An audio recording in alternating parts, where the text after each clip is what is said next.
So, today we're going to talk about some of the things that are changing in education, some that has happened over the past couple of years, and then also some of the things that we can expect beyond.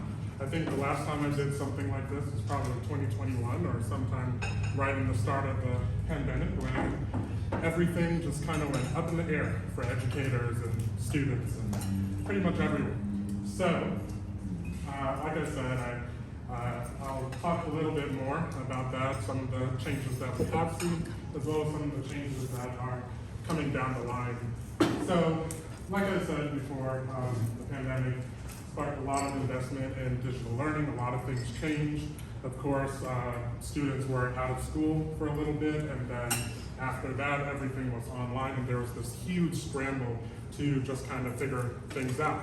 Some of the bigger school districts, like the Metro Atlanta school districts, had already been investing in online technology, so there was already that push happening before, but of course across the country, when things weren't as safe or when we didn't know how things were going, there was a huge investment beyond that. So, and obviously when you invest that amount of money in a particular system, it's not going back. So now we're going to see a lot more opportunities for hybrid learning, digital learning. There's already some of that, Georgia, with the Georgia Virtual Academy. Sometimes students will take like some of their courses online. Sometimes it could be a little bit of a hybrid, but it presents a lot of opportunities for students who are maybe sick or have attendance issues. Maybe they want some flexibility in their schedule. Maybe they're trying to dual enroll and for some reason something doesn't work out with their schedules. It becomes more convenient to have all of these other online and digital opportunities to take those classes, as well as it adds the opportunities to reinforce some of those concepts that teachers may have talked about in class. I think most people here have students that are kind of moving outside of the school system or are maybe a little bit too young to really feel habits in the middle schools and the high schools. But like I said, some of the developments was already happening before the pandemic. So some of you might remember that there was a push to move everything online. Teachers, would put homework assignments online. You would get your grades through the online portal. Sometimes there's extra lessons, sometimes there's games or other things that the teacher wants you to accomplish. We're going to probably see a little bit more of that. And one of the biggest developments in that is that even the SAT is going digital. During the pandemic, there was a lot of chaos. Yes, there was a lot of chaos with the test prep. If you remember Tracy, I remember her telling me that, her son was right at that age where they were trying to schedule the SATs or the ACTs, and at one point during the pandemic, you would have to, I think they offered her a location all the way past the airport, and that's a good hour drive for her. Or you would schedule a date and then it would be canceled, and there was just no way of knowing whatsoever if you weren't able to get the date that you would keep or whatever the case was. So there was a lot of pressure on the SAT and the ACT to move digital. Don't know what is exactly going on with the ACT. I haven't heard much about it, but pretty much by spring of 2024, they are planning to fully implement the digital technologies. So by this spring, the upcoming school year, they're going to start rolling it out for international students, which is actually this year. Fall, they're going to start offering the PSAT assessments digitally, and then by this time next year, students should be able to sign up and take the SAT on their personal computers or a school computer. So talking a little bit more about that, like I said, they can take it on a personal device, but that does not include a mobile phone, so students can't just, I wouldn't suggest that a student try to take tests on their phone anyways. It's a very small screen, you can't do much. But if they have a laptop, a desktop computer, or a school-managed device, a lot of schools give out Chromebooks or other personal devices for students to use during the school year. You can take the SAT on any of those devices. they're also changing it again. So I think I've seen, surprisingly enough, probably 3 changes in the SAT during the short time I've been tutoring. I've been tutoring about a decade or so, and they changed it, I think, right before I got out of high school or something like that. They changed it to the 2400 system, and then a few years after that, they changed it back to 1600, but they changed the sections. Now they're changing it again. So, like I said, it's going digital. They're also making it shorter, so students are going to love that. Instead of the 3 hours, it's going to be 2 hours now. They are cutting down the reading, so instead of the very long passages, they're making it shorter, more targeted reading passages. So that's a reduction of about 33%. That's almost half of the text just cut down. And then, of course, students can use their calculator. It's going to be built right into the app. So it's kind of like, if you know anyone who's taken the GRE, it's similar to that. And they're getting rid of the no calculator section overall. More personalized education as well. So as we get more digital, there's going to be more opportunities for teachers to get more data about how their students are learning, where are their deficiencies, what are the opportunities that they need to improve upon. And all of that will possibly give teachers that choose to engage with that and use that information a little bit more, the abilities to see which students are struggling, where to help them out a little bit more, how can we assess their need, how can we meet with them to improve those skills. So you already see some of this with like subscription learning plans, like there's Duolingo for languages or IXL for subjects, and plenty of other things. I think we're going to see a lot more of those subscription services, but also some of that offered through schools as well. And then this one's also been a big buzzword in the past couple of years, artificial intelligence.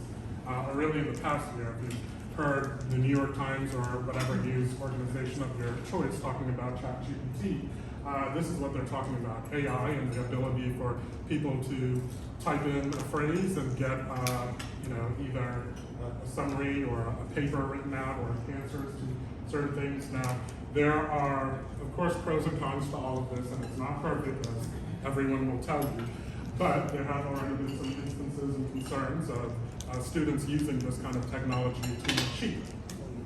So, and students have been caught trying to submit AI work, but not doing the work to cut out the little, this was generated by such and such, and getting caught with all of that. But, if you play around with this, if you use Gmail or something like that, you get a little bit of the taste with AI with predictive text, like they'll complete your sentence. This is more than that. I've tinkered around with it a lot myself. I might need one more mistake. But, I tinkered with it a little bit myself, some for writing, some for otherwise. You could literally say, okay, here's a link to an article, give me a 2-paragraph summary for this, and it will spit it out. And it does a pretty good job at it. But, obviously, this creates concerns of people just copy, pasting, and copyrighted plagiarism. But there can also be benefits in just helping people generate ideas, saving times, and so on. Even though this is a concern for students, it can be used if you teach them the right way to use it, and again, not just copy-paste, to really generate new ideas. And then the last point that I wanted to talk about was gamification. If you've ever tried to get yourself motivated for fitness and used one of those apps where you play like as a character and you have to run away from zombies or something like that. There's games like that. There's the New York Times, or Crossword, or the Word Search, or Wordle that everyone got into in like 2021. There's games that I played like Influence, and that Tyler's looking even that day that he's developing Magical I Am. I don't know when the last time he's mentioned that, but there's a big move towards getting this content that to help students engage a little bit more with the content, finding new ways to make it fun. It's already been happening for the past 10 years or more. I remember when I was probably like 7 back in the 90s or so, playing those little math games where you had to type in numbers or type to work on your typing speed, and honestly, those games kind of sucked. But they've gotten a lot better, and I think we're going to see more and more of that. Some of which that I'm trying to develop as well to help students get more engaged with their learning. So I'll leave things there. Maybe have time for one or two questions. Okay. Yeah. A in SAT still stands for aptitude, not achievement. Yeah. So when you are tutoring, you can't tutor aptitude. So what is it that they are looking for? How do you kind of say, all right, it doesn't matter what you know, it's how you find out what you know? So I'll try to answer that short because there's a lot of things in there. The long and short of it is that there are some things that you can do, as any news story will tell you. Like if you get a tutor can show you the tricks and tips to, swirl around some of the wording of the questions or figure out. There's always some ways to bump your score up a little bit, but it does still come back to aptitude, and part of that is critical thinking. So with enough time, there's a lot that a tutor can do in a short time, but in the even longer time frame, it comes down to critical thinking, and it comes down to working on those skills. I've tried to emphasize this multiple times, but it's not just about getting a tutor to say, hey, come in, teach me a couple of stuff, and then thank you, like we're ready for the test. It helps to periodically be working on those skills just over a period of time. I can do a lot more if you give me once a week, 3 months, than I can do every day for 2 weeks. Because it takes time for that to sink in. It takes time for that to come to your realization. I'll give you an example of a student that I met with yesterday. He's been complaining to me about one SAT practice problem that we went over, and it's the type of problem where there's something like, this person has to take route A or B using, the Pythagorean theorem and triangles. How many fewer miles will he drive in the work week if he takes route A versus route B? And the part that you had to think through, of course, you can calculate, okay, it's at a 5-day work week, calculate this many miles versus this many miles. But where the critical thinking comes into play, and he's been complaining to me about, is that you don't just drive to work one way. You don't sleep at your office, or at least I think in our experiences, most employers frown at you when you sleep at your office, unless you're Google. So you have to calculate the return drive as well. And that's, again, just a small thing where the critical thinking comes into play, where you have to think through the entire scenario, the real world scenario, because I don't just drive here and then sit here until next week and talk. Right? So it's little things like that. Bonnie, did you have a question? I did separate, you can answer after because I know we don't have time. So I'm just trying to wrap around, there's clearly no monitor, like physical monitor, when people are taking SATs now online. So it probably won't be So like that. what stops someone from, in the hallway, from a parent in the hallway being on a different network and shooting out the answers? Like So there obviously will be always some kind of concern about that. There's always going to be people trying to figure out the way around monitoring or the test or cheating. Generally, the way that these kind of systems work, though, and a lot of people complain about it over the pandemic, both in work and in schooling, is that a lot of these systems tend to have like built-in monitoring. So you have to have like a camera on and like a proctor is looking at you, which is really creepy. and volume time as well, I guess. Like But that was happening in person too. They were walking and looking over your shoulder. It's no different. It's just a little different when like you're. It was just, more like, doing invasive your when they were in the stuff room. in your home. It just feels different, I think, to people. But generally, they have stuff like that built in where you can't like click out of the program, or it'll like freeze the whole thing, or like there's someone who they still pay to just like sit there and look at every screen for the next 2 hours. It'll be something like that most likely. I have a question / comment. But, I was around when calculators first became popular. And that was going to be the end of math, right? Oh, yeah. It turned out to be just a tool. Right. And then the internet came out, and that was going to be the end of everything. because you can look up anything, but that turned out to be just a tool. Yeah. And I think this is gonna be the same thing. It's gonna be a tool, Right. that some people will try to cheat with it, but, it's not gonna. I don't even think it's cheating if you can use a calculator today. That was cheating 20 some odd years ago when I took the test. But like today you can use the calculator. So ChatGPT, like you say, it's just a tool. It's just If you give me a screw and tell me to put it into this wall, I'm not cheating if I use a drill. I'm stupid if I use a screwdriver. Exactly. And this will be my last comment on that. Like you said, everything's a tool, and I try to emphasize this to my students as well. Teachers can tell, individuals can tell when someone relies on that tool for everything that they need to do versus understanding how to actually take and utilize those tools properly in a way that's more beneficial than just typing in some numbers. Because I've worked with students that rely on their calculator for everything. I've literally had students type in 2 + 2, no lie.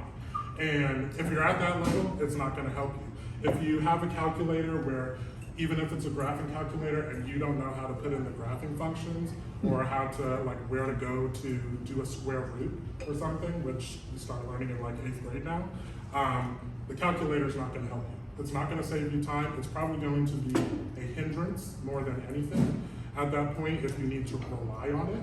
But for those people who take just a little bit more effort and learn how to use the basic functions, who learn how to, you don't need to memorize everything, but you probably need to memorize, basic multiplication tables, basic exponents, basic square roots and stuff. Right, it's a matter of, You don't have time. right. So I guess they're not touching their Right. worksheet. So it's not just a matter of relying on that tool for everything, but knowing when is the best time to apply this and when is the best time to not. Because there are a few things that are really easy to know. If you know 4 × 4 is 16, you can just memorize that and calculate that a lot faster than it's going to take 4 × 4 and equals. It takes more time when you rely on the tool like a spreadsheet. So that's where I'll stop. If you have any other questions, hit me up after the meeting. Yeah, one more comment. Yeah, I got one more comment. This is really interesting. Travis and I, we meet people from all walks of life, and we're talking to them about their mortgages. And in the last probably 5 months, year to date, we've probably had at least 3, if not 4, people in the IT world who are getting qualified for mortgages. They've had one primary job for 10 years, 20 years, and then 2 years ago, they added a second job. And just recently, they've added a third job. And it's all being enabled by the ChatGPT. Yep. I mean, they're doing their full-time job, and they've got enough bandwidth because they're getting help from AI that they can add another job. So Right. the question is, at what point does it become an employer issue where the employer's like, okay, AI is helping you get more work done quicker, so we expect you to now do more work during your 40-hour work week to cut down. I can actually answer that. That's a possible concern for employers and so on. I just heard a story of something I was listening to this morning of a freelancer that used to make $10 an hour, and now because of AI, he can take the work of scanning through big swaths of text and just plug it into the AI, and he's tripled his earning power. He's doing the same job just because he's using it to filter through the content a little bit more quickly. So again, it comes down to the people who can utilize tools like that are going to definitely take the lead and take advantage of those things. But it'll come back to a point where it becomes more normalized, and everyone will figure out how. A lot still being worked through the courts and art cases. A lot still being worked through schools with how do we recognize this first of all, and then how do we approach it and address this issue. So, but as you know, with everything like that, it's probably going to take us 2 or 3 years to figure it out. I'm just trying to figure it out, because I haven't figured out if there's any of this stuff to help me in my job. Right, and then we're still in the, figuring out things, so it'll take a little bit. Thank you, Ralston. Thank you.